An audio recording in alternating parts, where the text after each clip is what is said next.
3 million American families lost their cars this year.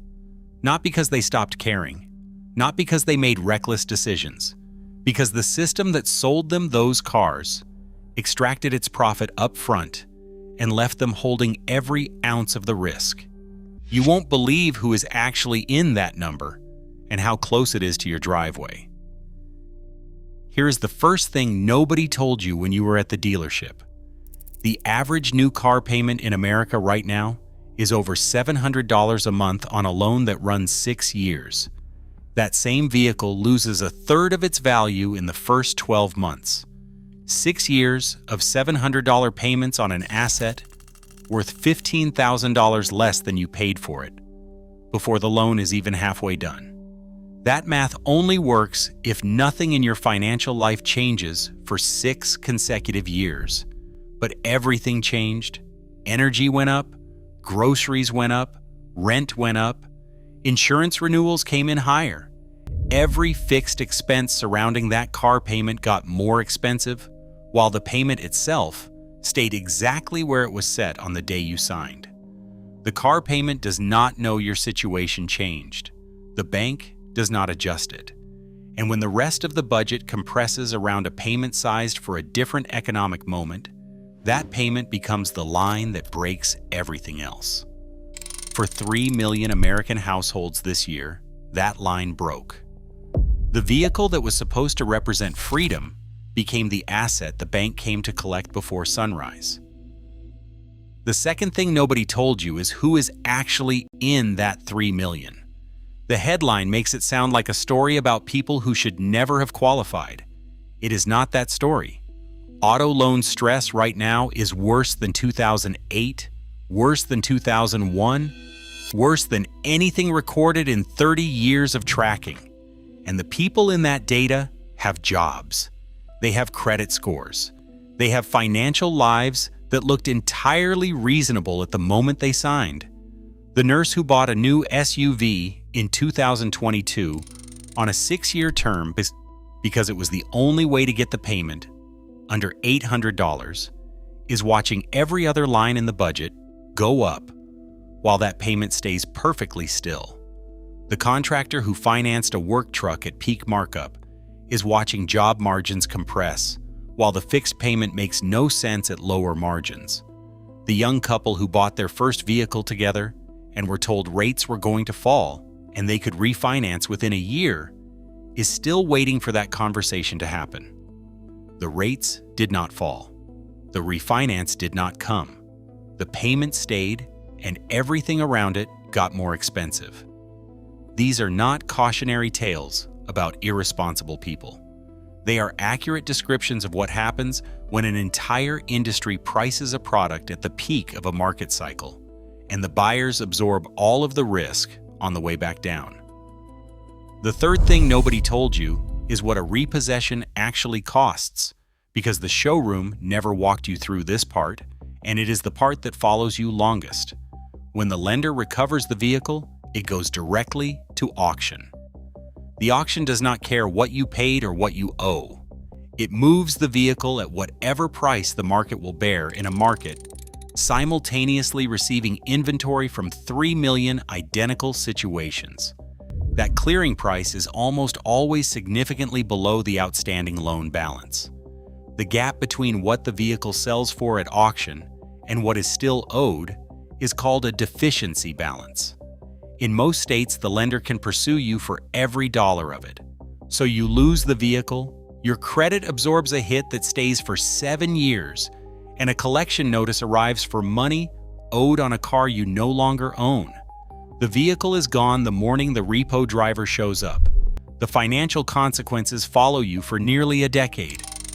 3 million families are inside that sequence right now. The dealership that put them there sent a customer satisfaction survey the same week the bank made the call. The fourth thing nobody told you is that every party who built this situation already extracted their money before the problem appeared. The bank collected its origination fee the day the loan was funded. The dealer collected its margin the day the vehicle left the lot. The manufacturer collected its profit when the dealer took delivery. Each party that inflated this market extracted their return at the moment of transaction and bore zero of the downside when the market shifted. The risk was always yours.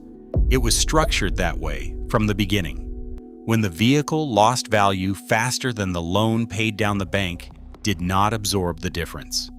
When the monthly payment stopped fitting the budget, the dealer did not renegotiate the terms. When the market turned, the manufacturer did not reduce the price of the vehicle you were still paying for. Every protection mechanism in the system exists for the institution. The person who signed the paperwork was protected by none of it. Subscribe now, because this channel covers what the manufacturers and dealers are not telling you. The fifth thing nobody told you is what is actually happening inside the auction lanes right now, because this is information the retail market will not catch up to for weeks. Repossessed trucks and SUVs from 2021 and 2022 are hitting auction floors at prices 20 to 30% below what their owners paid. A $55,000 truck bought at peak pricing in 2022 is clearing auction at $32,000 or less, because the lane is full of identical trucks from identical loans that stopped performing at the same moment. Buyers at auction, the dealers who stock your local used car lot, are purchasing this inventory at dramatically lower prices than anything on their current retail sticker. That gap between what the dealer paid at auction last week and what the sticker says today is your negotiating position right now on every used lot in America. Most buyers walking onto those lots have no idea the gap exists. The salesman is not going to introduce the subject. The sixth thing nobody told you is what 3 million repossessions are doing to used car prices across every segment. When that volume floods the market in a single year, wholesale values fall with every auction cycle. Cox Automotive has already documented used vehicle values declining from their 2022 peaks, and the repossession wave accelerates that decline week by week. The vehicle priced at $28,000 on your local lot today has a wholesale value lower than it was last month. The sticker has not caught up yet, because retail pricing lags the wholesale market by 4 to 6 weeks when values are falling. The buyer who walks in today pays a price from last month's data. The buyer who waits finds a lower price on the same vehicle because the auction reality will have had time to reach the retail window. That window of opportunity is open right now and closing slowly. The seventh thing nobody told you is what this means if you currently owe more than your vehicle would sell for on the open market today. The falling used market widens that gap every single week. Trade-in value declines steadily, while the loan balance pays down slowly. The difference between those two numbers, the check you would need to write to get out cleanly, grows larger as the market continues falling. Your options right now are better than they will be in 3 months.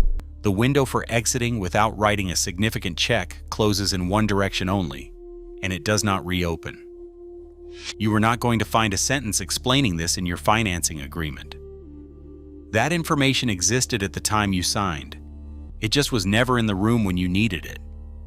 Drop a comment with whether you are holding off on buying right now and what you are seeing at dealerships near you.